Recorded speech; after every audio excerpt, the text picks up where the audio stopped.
Inside KT, inside the boat, up front is this brown folder, and within this brown folder is the registration right here. So here is the registration documents within this envelope. So if you get stopped by the Harbor Police, that's what you need to know, is that we do have a valid registration and it's inside the boat. A little safety issues here.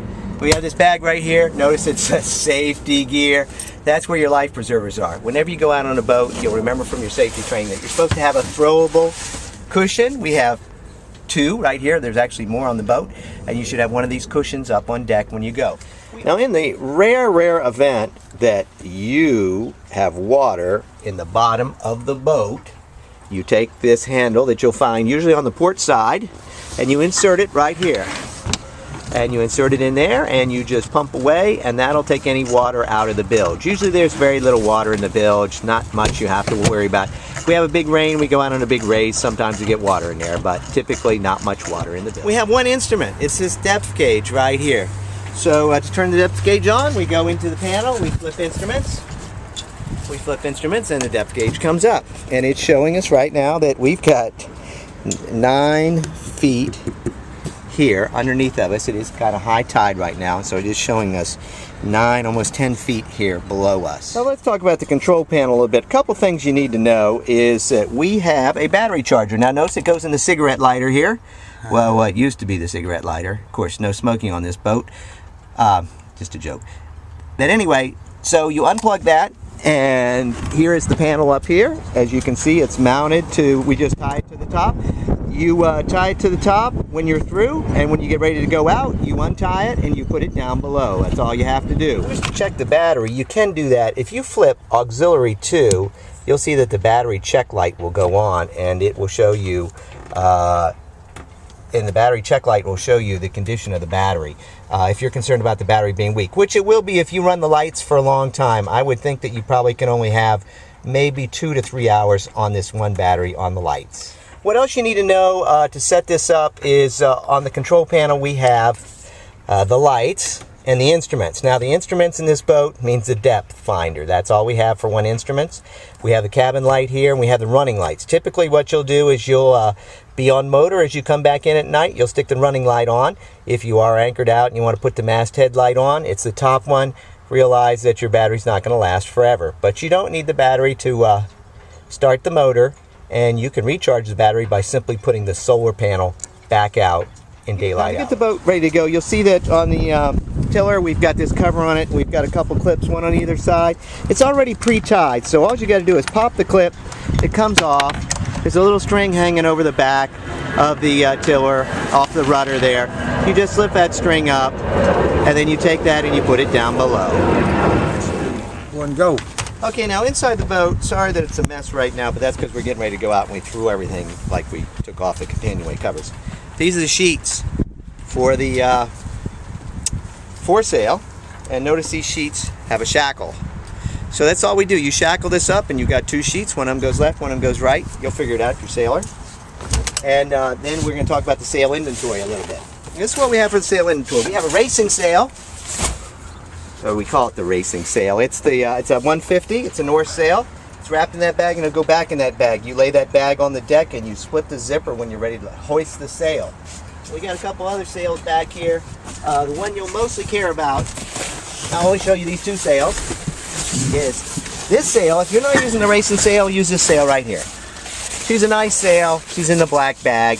I believe she's a 135. Not a bad sail. And you might want to put it up if you're single-handed. There's too much wind out there. Besides that, we leave the main mounted. I do have a spare main, but we probably won't be putting that up. Thank you. Now we lift up this lazarette in the back here, next to the motor, and there's the gas can. What do you need to know about the gas can? 2 things you need. How much is in it? So you lift it up. There is a gauge on it that says we have over half a tank today, and you have to undo the vent to start it. So you just unscrew that vent on the top, and that's all you need to know about the gas can. About the motor is you've got to have a start key for it, and that start key is right here in the companionway, hanging right on the back of the depth gauge. So there is the start key. We take that start key and we put it in the back. Okay, now it's running. Now take a picture of me. Okay, so now we're going to get the motor ready to go. Now I've attached this key button right here to the traveler arm. We go on the back of the engine here, and looking around here, you'll see that we've got this clip. So we lift this clip up, we put the clip down, we make it ready to start the motor. So we take the key here, we push the key on like that. On there. Now we're going to lower the motor. Now this is very important. Listen to me now. Only lower this motor to the first notch. Don't take it down in the second notch. You don't need to do that, and you would put this mount in the water. So just first notch, please. You take it that second notch, you're going to have a very difficult time getting it back up. So we pull the choke on. See the choke? Pull the choke on. We reach the handle, and we put it right about where that red knot is there, okay? We pump the gas up. We pump the gas up. Notice the pump hangs out the back of this what do you call that? Gunnel, this gunnel here. Air vent. And this is the air vent. You pump the engine up. We've got the choke on, and if this is a good motor, it should start on the first pull, right? So here we go. First pull. Will she start? Oh, look at that. Now push the choke in right away. Push the choke in right away. Okay, now turn it off. Motor. It's a little finicky. See, it's got this clip on it that's automatic. When you put it in reverse, you have to lock the motor down so it doesn't pop up. So if you put it in forward, like this, that's in forward, we rev it up, we're going along, blah, blah, blah, blah, we're riding along, and I don't let it go all the way down before I shift it. And it's not good, what you just heard. You want to take it way down, and I put it in reverse, like that, and I start it up. It might pop up, and the reason why it pops up is because you didn't wait for it to settle down. Now you want to go in forward, take the engine way down, put it in neutral, then put it in forward, and you're all set to go. Thank you. This motor you should know.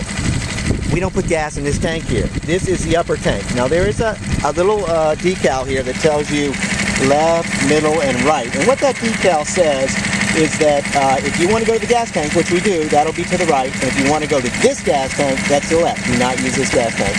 And, excuse me, that's in the middle. And you turn it all the way to the left to turn it off, which is the way you will find it in the wintertime if you come out here the first time of the year. So you'll need to turn it back on. Now let's turn the motor off. Turn the motor off now, we're going to bring it up. Now watch, this is how you turn the motor off. So the motor's off. You can leave this hanging here. If you're out sailing, just leave this hanging here. We just put it below after we come home to the dock. You flip this switch up like that, okay? Now this is actually very easy because this is a new motor mount.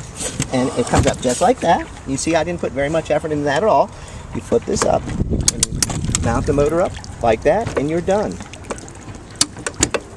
So that's it. That's all you need to know about the motor. How to start it, how to stop it, and where to position it.